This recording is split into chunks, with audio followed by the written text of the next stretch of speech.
Kerala Facebook prank death. मजाक मजाक में चली गई 3 जान। एक सच्ची घटना की अविश्वसनीय कहानी। दोस्तों, आपने कभी ना कभी फेसबुक तो जरूर चलाया होगा और शायद अब भी फेसबुक यूज करते ही होंगे। लोग फेसबुक का इस्तेमाल फ्रेंड्स बनाने, मजे और मजाक करने के लिए भी करते हैं। फेसबुक के माध्यम से एक मजाक साल 2020 में केरल के एक गांव में भी हुआ था। वैसे तो ये एक मामूली फेसबुक प्रैंक था, मगर आप ये सुनकर हिल जाएंगे कि इस मामूली प्रैंक के चक्कर में एक दो नहीं बल्कि 3 लोगों की जान चली गई थी। आपने सही सुना, मामूली फेसबुक मजाक के चक्कर में 3 जानें गई थीं। तो आखिर ऐसा क्या हुआ था कि फेसबुक प्रैंक 3 लोगों की मौत का सबब बनता है? जानने के लिए इस वीडियो में आखिर तक बने रहें। आज की वीडियो में हम आपको मजाक की एक ऐसी दास्तां सुनाने जा रहे हैं जिसका अंजाम बहुत ही खौफनाक होता है। इतना खौफनाक कि पूरी कहानी जानने के बाद आपके पैरों तले जमीन खिसक जाएगी। अगर नहीं मिस करना चाहते ऐसी कहानियां तो जल्दी से हमारे चैनल को सब्सक्राइब कर लें। तो चलिए बिना देरी के कहानी शुरू करते हैं। ये कहानी केरल के कोल्लम जिले के कल्लूवतुक्कल गांव में रहने वाले विष्णु के परिवार की है। 10वीं पास करने के बाद विष्णु आईटीआई से एक कोर्स करता है और काम धाम में लग जाता है। जब विष्णु की उम्र 21 साल थी तभी इसकी मुलाकात रेशमा नाम की एक लड़की से होती है। इस मुलाकात के समय रेशमा 10वीं क्लास में पढ़ाई कर रही थी। रेशमा विष्णु के बड़े भाई रंजीत की पत्नी आर्या और विष्णु की भांजी ग्रीष्मा की दोस्त थी। ये तीनों हम उम्र ही थीं और इन तीनों ने एक ही स्कूल में पढ़ाई की थी। चूंकि रेशमा की दोस्ती विष्णु की भाभी आर्या और भांजी ग्रीष्मा से थी, इस कारण रेशमा अक्सर अपनी दोस्तों से मिलने इनके घर आया करती थी। आने जाने के क्रम में ही विष्णु की नजर रेशमा पर पड़ती है और दोनों एक दूसरे को प्यार करने लगते हैं। आगे चलकर दोनों शादी का भी फैसला करते हैं। 2017 में बड़ी धूमधाम से विष्णु और रेशमा की शादी भी हो जाती है। रेशमा की शादी से आर्या और ग्रीष्मा भी काफी खुश होती हैं और रिश्ते के बंधन में बंधने के बाद इन तीनों की दोस्ती भी पहले से कहीं ज्यादा मजबूत हो जाती है। शादी के बाद सब कुछ काफी अच्छे से बीतता है और हंसते खेलते किस तरह समय कट जाता है पता भी नहीं चल पाता है। शादी के बाद रेशमा मां भी बनती है और पहली संतान के रूप में एक बेटी को जन्म देती है। इसके बाद अगले कुछ महीने भी बड़े अच्छे से बीतते हैं, मगर एक समय बाद रेशमा और विष्णु के रिश्तों में कुछ कड़वाहट आनी शुरू हो जाती है। कड़वाहट आने की वजह परिवार में बेटी का जन्म होना नहीं बल्कि घर में एंड्रॉइड फोन का आना था। दरअसल पहले रेशमा सिंपल मोबाइल या पति का मोबाइल यूज किया करती थी, मगर पत्नी की डिमांड पर कुछ महीने पहले विष्णु उसे एंड्रॉइड मोबाइल लाकर देता है। एंड्रॉइड मोबाइल मिलते ही रेशमा उसमें इतनी ज्यादा खो जाती है कि परिवार के दूसरे कामों में उसका ध्यान भटकने लगता है और धीरे धीरे रेशमा मोबाइल की ही आदी हो जाती है। विष्णु को रेशमा की ये हरकत पसंद नहीं आती है और वो दिन भर मोबाइल यूज करने की आदत की वजह से रेशमा को टोकना शुरू कर देता है। बस यहीं से रेशमा और विष्णु में आए दिन लड़ाइयां होने लगती हैं। इन सब के बावजूद रेशमा मोबाइल चलाना नहीं छोड़ती है। ऐसा होते होते महीना 2 महीना बीत जाता है, यहां तक कि साल भी बदल जाता है, मगर रेशमा की आदत बदलने की बजाय और बिगड़ती चली जाती है। ऐसा लगने लगता है मानो रेशमा को मोबाइल का नशा हो गया हो। अब साल आ चुका था 2020। विष्णु और रेशमा के रिश्ते सुधरने की बजाय बिगड़ते ही जा रहे थे। 2020 में ही एक दिन विष्णु के कुछ दोस्त विष्णु को फोन करते हैं कि हमने तुम्हारी पत्नी रेशमा को वर्कला में देखा है। वर्कला विष्णु के घर से लगभग 15 किलोमीटर दूरी पर स्थित एक मशहूर बीच टूरिस्ट डेस्टिनेशन था। जब विष्णु को पता चलता है कि उसकी पत्नी वर्कला गई है तो वो थोड़ा चौंक जाता है, क्योंकि ये पहली बार था जब रेशमा घर के बाहर कहीं गई थी और उसने अपने पति को नहीं बताया था। इसलिए तुरंत विष्णु रेशमा को फोन करता है और पूछता है कि तुम कहां हो। इस पर रेशमा कहती है कि दरअसल बेटी घर में परेशान कर रही थी, इसलिए मैं उसे लेकर बाहर घूमने आ गई हूं। फोन पर ही विष्णु और रेशमा की थोड़ी बहुत बहस होती है। हालांकि जल्द ही बातचीत नॉर्मल हो जाती है और विष्णु अपनी बाइक लेकर रेशमा को परावर नाम की जगह पर रिसीव करने चला जाता है, जहां रेशमा बस से उतरती है। यहां से दोनों घर चले जाते हैं।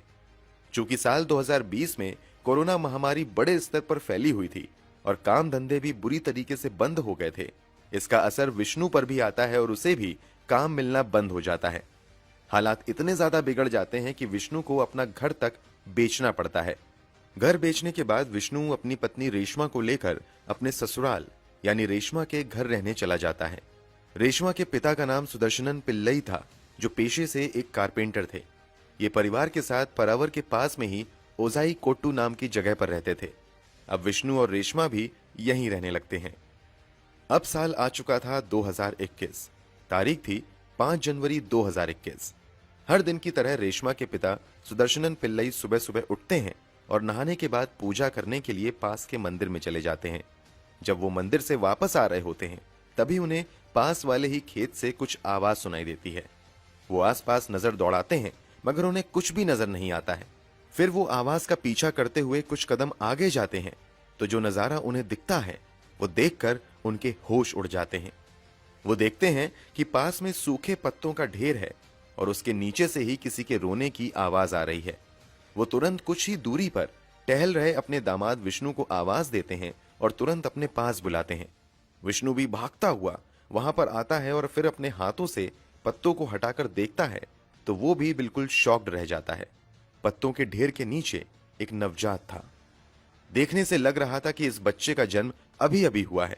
शायद किसी ने जन्म के तुरंत बाद इस बच्चे को यहां लाकर फेंक दिया है। अभी इन लोगों के पास इतना समय नहीं था कि इस सवाल का जवाब ढूंढा जाए कि ये बच्चा किसका है या इस बच्चे को यहां किसने फेंका है। विष्णु तुरंत उस बच्चे को बड़ी सावधानी से वहां से उठाता है और उठाकर घर की तरफ भागते हुए आता है। मिली नवजात एक लड़की थी जो बेहद कमजोर थी और उसकी हालत भी बिल्कुल ठीक नहीं लग रही थी। यहां तक कि उस बच्ची का गर्भनाल भी अब तक नहीं काटा गया था। सुदर्शनन पिल्लई अपने हाथों से ही गर्भनाल को काटते हैं और तुरंत बच्चे को कपड़े में लपेटते हैं।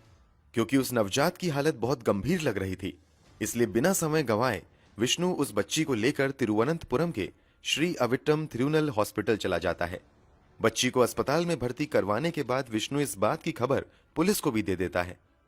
चूंकि नवजात दिखने में काफी कमजोर लग रही थी, उसका वजन भी सामान्य से कम ही था, ऊपर से लावारिस हालत में पड़े होने की वजह से उसकी हालत और ज्यादा बिगड़ गई थी। इसलिए अस्पताल में लाने के बावजूद नवजात की हालत तेजी से बिगड़ती ही जाती है और कुछ ही घंटे बाद उसकी मौत हो जाती है। बच्ची की मौत के बाद पुलिस इस सवाल का जवाब ढूंढने में लग जाती है कि आखिर इस मासूम सी बच्ची के साथ इतनी क्रूरता किसने की है। पुलिस को शक था कि शायद घर में बेटी के जन्म लेने की वजह से किसी ने उस मासूम को लावारिस हालत में फेंक दिया होगा। एक आशंका यह भी जताई जाती है कि शायद किसी ने नाजायज रिश्ते को छुपाने के लिए झूठी इज्जत की खातिर बच्ची को बेसहारा फेंक कर उसकी जान ले ली है। इसलिए पुलिस अब एक कातिल की तलाश में लग जाती है। इधर विष्णु और उसके ससुर सुदर्शनन पिल्लई ने लावारिस हालत में पड़ी एक बच्ची को उठाकर न सिर्फ उसका अच्छे से ख्याल रखा था, बल्कि आनन फानन में उसे अस्पताल पहुंचाते हुए एक जिम्मेदार नागरिक की भूमिका भी निभाई थी। इसलिए स्थानीय लोग इन दोनों की खूब प्रशंसा करते हैं। कुछ स्थानीय पत्रकार भी वहां जमा हो जाते हैं जो इन लोगों से बात करते हैं। रेशमा भी वहां पर मौजूद पत्रकारों को बताती है कि हाँ, उनके परिवार वालों ने ही नवजात बच्ची को खेत से बचाकर अस्पताल पहुंचाया है। चूंकि बच्ची अब इस दुनिया से जा चुकी थी, इसलिए पुलिस पूरा फोकस बच्ची के कातिल को ढूंढने पर लगाती है। मगर कई दिन बीत जाते हैं, कहीं से कोई भी क्लू नहीं मिलता है। पुलिस आसपास के लोगों से भी पूछताछ करती है कि क्या आप में से किसी ने भी गांव के अंदर किसी बाहरी या अनजान लोगों को आते देखा है। तो कोई भी व्यक्ति किसी भी बाहरी व्यक्ति के गांव में प्रवेश करने की पुष्टि नहीं करता है। अब पुलिस इस बात की तहकीकात में लग जाती है कि कहीं ऐसा तो नहीं है कि गांव के ही किसी व्यक्ति ने इस बच्ची को बाहर फेंका हो, लेकिन पुलिस को यहां भी सफलता नहीं मिलती है। जब पुलिस की हर जांच फेल हो जाती है, तो आखिर में पुलिस बच्चे का डीएनए जांच करवाने का फैसला करती है। वो बच्ची किसकी हो सकती है, इस बात का पता लगाने के लिए सभी कागजी कार्यवाही पूरी करने के बाद मेडिकल टीम गांव और आसपास में रहने वाले नौजवान लड़के लड़कियों का डीएनए सैंपल कलेक्ट करती हैं। आसपास रहने वाली बाकी लोगों के साथ साथ इस बच्ची को अस्पताल तक पहुंचाने वाले विष्णु और उसकी पत्नी रेशमा का भी डीएनए सैंपल कलेक्ट किया जाता है। अगर यह पता लगा लिया जाए कि बच्ची किसकी थी, तो इस बात का भी पता लगाना आसान हो जाएगा कि उस बच्ची का कातिल कौन है। डीएनए सैंपल लेने के बाद यह मामला थोड़ा ठंडा पड़ जाता है, क्योंकि अमूमन डीएनए रिजल्ट आने में खासकर सरकारी विभाग में काफी समय लग जाता है। इसलिए पुलिस भी अगला कदम उठाने से पहले डीएनए रिजल्ट का इंतजार करने लगती है। इधर रेशमा और विष्णु के बीच मोबाइल फोन के इस्तेमाल को लेकर होने वाली लड़ाइयां पहले की तरह ही जारी थीं।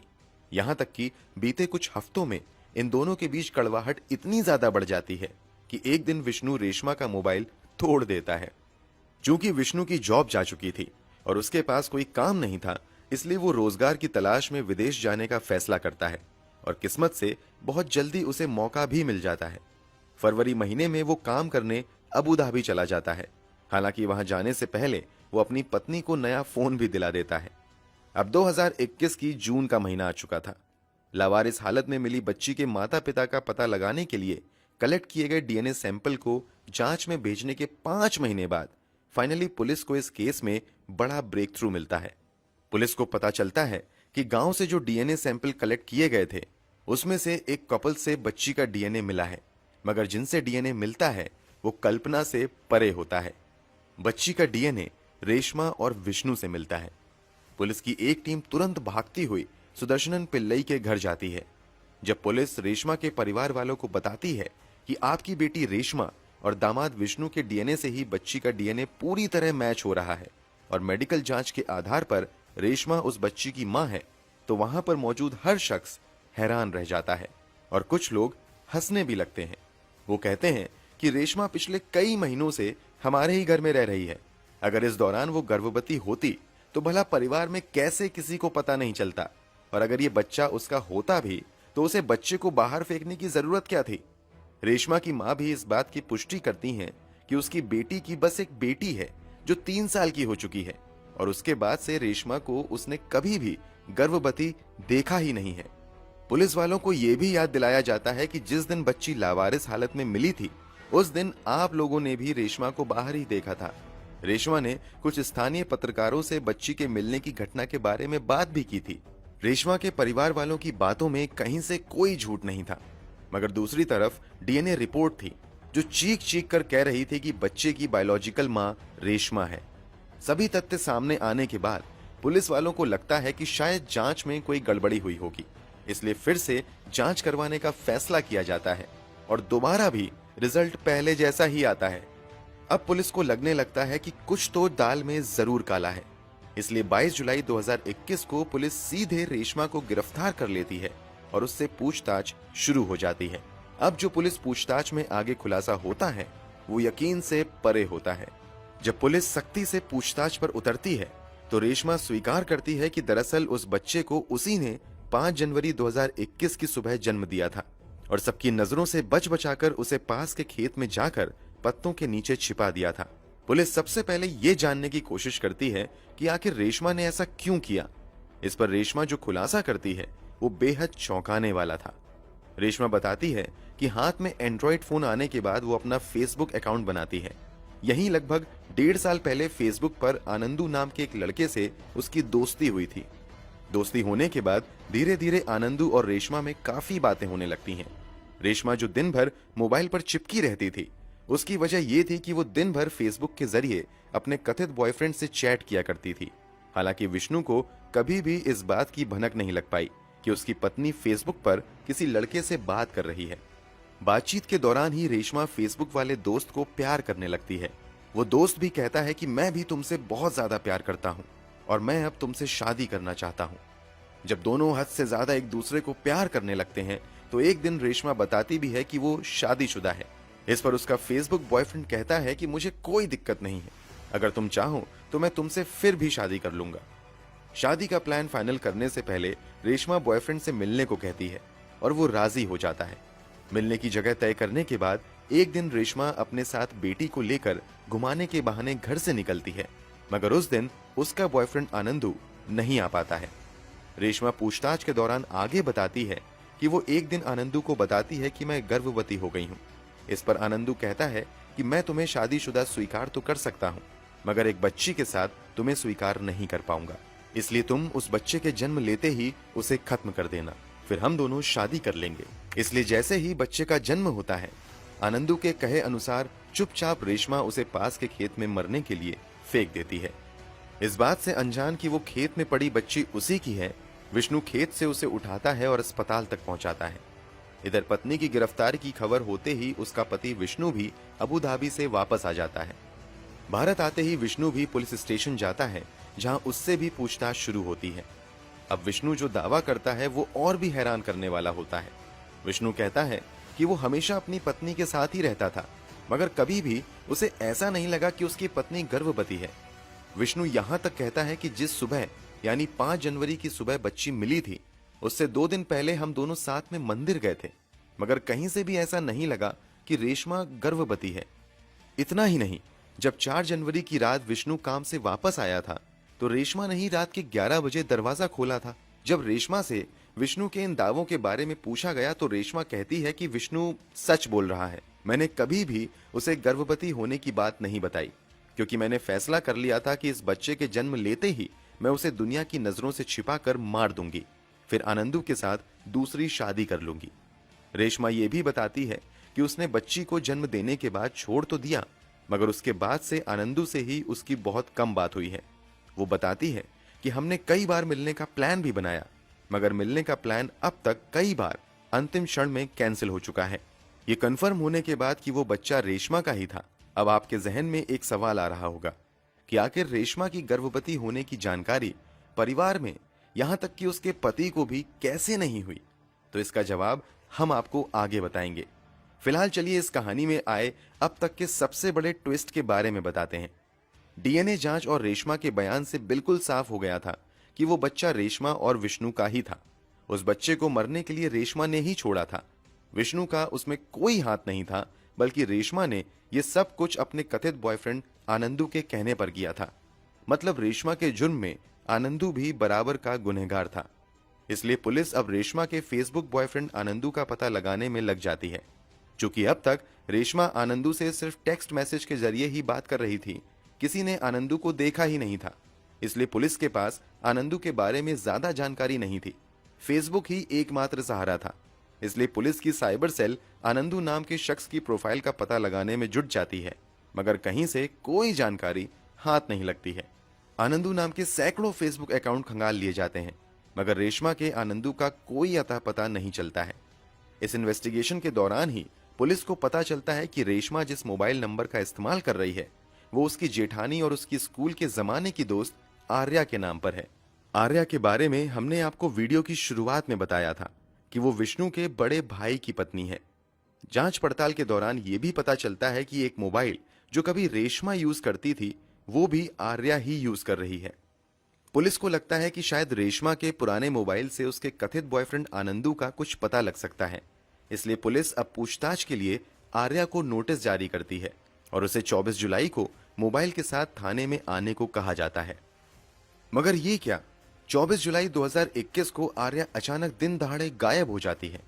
थोड़ी देर बाद पता चलता है कि आर्या के साथ ग्रीष्मा भी गायब है।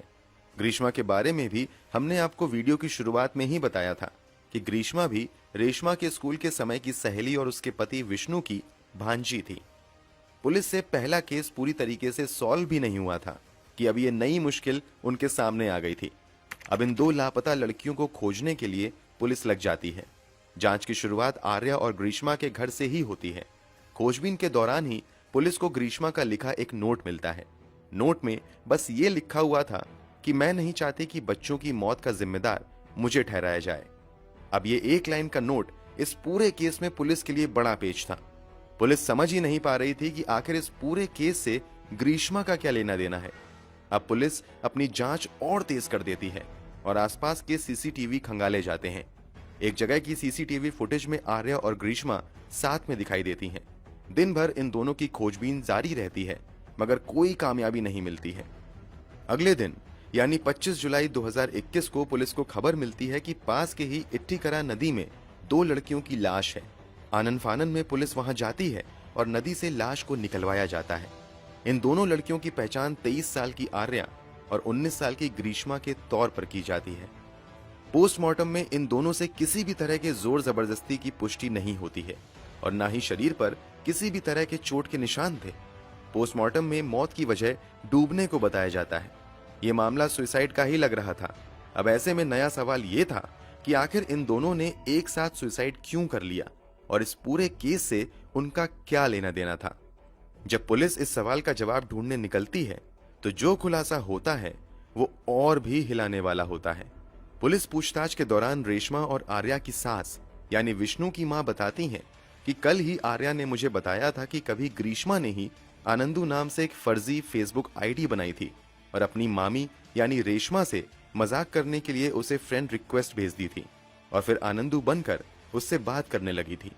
कुछ दिनों बाद ग्रीष्मा फर्जी अकाउंट के बारे में अपनी बड़ी मामी यानी आर्या को भी बताती हैं और फिर आर्या और ग्रीष्मा मिलकर बस रेशमा के साथ मजाक करने के लिए महीनों तक उससे आनंदू बनकर प्यार भरी बातें और प्यार का नाटक करती रहती हैं।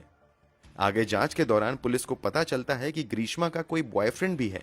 कुछ और जानकारी निकालने के उद्देश्य से अब पुलिस ग्रीष्मा के बॉयफ्रेंड से पूछताछ करती है तो वो भी बताता है कि कुछ ही दिन पहले ही ग्रीष्मा ने उसे बताया था कि वो आनंदू नाम से एक फेसबुक आईडी बनाकर कई महीनों से रेशमा से बात कर रही है।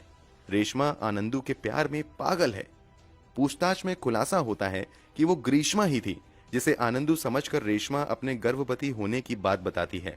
इसी के बाद आनंदू बनी ग्रीष्मा कहती है कि अगर मुझसे शादी करनी है तो बच्चे को जन्म लेते ही मार दो। बस इसी के बाद रेशमा बच्चे को जन्म देते ही मार देती है। कुल मिलाकर रेशमा यही समझती रही कि वो किसी आनंदू नाम के लड़के से बात कर रही है, जबकि वास्तव में वो उसकी जेठानी आर्या और भांजी ग्रीष्मा थी। आनंदू तो बस एक कल्पना मात्र था। जब रेशमा की गिरफ्तारी के 2 दिनों बाद पूछताछ के लिए आर्या को भी हाजिर होने के लिए कहा जाता है तो आर्या और ग्रीष्मा दोनों बुरी तरीके से डर जाती हैं और उन्हें लगने लगता है कि अब नवजात बच्ची के कत्ल का इल्जाम इन्हीं के सर पे आएगा और इन्हें ही सजा मिलेगी, क्योंकि इन्होंने ही आनंदू बनकर रेशमा से बच्चे को मारने के लिए कहा था। बस इसी डर से दोनों लड़कियां नदी में कूदकर आत्महत्या कर लेती हैं, जबकि पुलिस ने सिर्फ रेशमा के पुराने मोबाइल के संबंध में पूछताछ करने और उस मोबाइल को जांच में शामिल करने के लिए आर्या को पेश होने का ऑर्डर दिया था। चलिए अब हम आपको उस सवाल का जवाब देते हैं जो अब भी आपके दिमाग में कौंध रहा होगा। क्या यह संभव है कि कोई महिला 9 महीने तक गर्भवती रहे और उस बारे में किसी को पता ना चले, और तो और वो अकेले ही बच्ची को जन्म भी दे दे? दरअसल पुलिस पूछताछ के दौरान रेशमा की मां और उसका पति भी बताता है कि पिछले कई महीनों से रेशमा सिर्फ बहुत ही ढीले ढाले कपड़े पहना करती थी। ऐसा रेशमा अपनी प्रेगनेंसी को छुपाने के लिए करती थी। इसके अलावा रेशमा के पास से एक टमी टकिंग बेल्ट भी बरामद हुआ है। वो अक्सर ये बेल्ट लगा कर रखती थी ताकि किसी को भी उसका उभरा हुआ पेट ना दिखाई दे। इसके अलावा मेडिकल साइंस के हिसाब से देखें तो ये भी संभव है कि कोई महिला 9 महीने तक गर्भवती रहे और उसके शरीर में कोई बदलाव ही ना हो। यहाँ तक कि कई बार तो बच्चे के जन्म से चंद घंटे पहले पता चलता है कि महिला गर्भवती है। इस स्थिति को मेडिकल साइंस में क्रिप्टिक प्रेगनेंसी कहा जाता है। एक्सपर्ट्स का मानना है कि कहीं ना कहीं रेशमा की प्रेगनेंसी भी क्रिप्टिक प्रेगनेंसी थी, इसलिए किसी भी बाहरी व्यक्ति को, यहाँ तक कि उसके पति को भी उसके गर्भवती होने का पता नहीं चला। क्रिप्टिक प्रेगनेंसी में कई बार तो ऐसा होता है कि मां बनने वाली महिला को भी प्रेगनेंसी की फीलिंग्स तक नहीं हो पाती हैं। 2019 में एक ऑस्ट्रेलियन मॉडल एरिन लैंगमेड ने भी खुलासा किया था कि अचानक से उन्हें पेट में दर्द हुआ और कुछ ही घंटे बाद उन्होंने एक बच्चे को जन्म दिया, जबकि उससे पहले उन्हें कभी ऐसा महसूस नहीं हुआ कि वो गर्भवती हैं। क्रिप्टिक प्रेगनेंसी की घटना बेहद ही दुर्लभ है, फिर भी ऐसे मामले समय समय पर आते रहते हैं। इसके अलावा कई बार अधिक वजनी या बेहद फिट महिला में भी प्रेगनेंसी का पता नहीं लग पाता है। शायद यही सब वो वजह रही जिस कारण किसी को भी रेशमा की प्रेगनेंसी का पता नहीं चला। अगर मान लेते हैं कि ये क्रिप्टिक प्रेगनेंसी थी तो कम से कम प्रसव के दौरान तो उसे दर्द हुआ ही होगा। अकेले प्रसव कराना लगभग नामुमकिन सा होता है। फिर रेशमा ने ये कैसे किया होगा? इसका अस्पष्ट जवाब मिल ही नहीं पाया।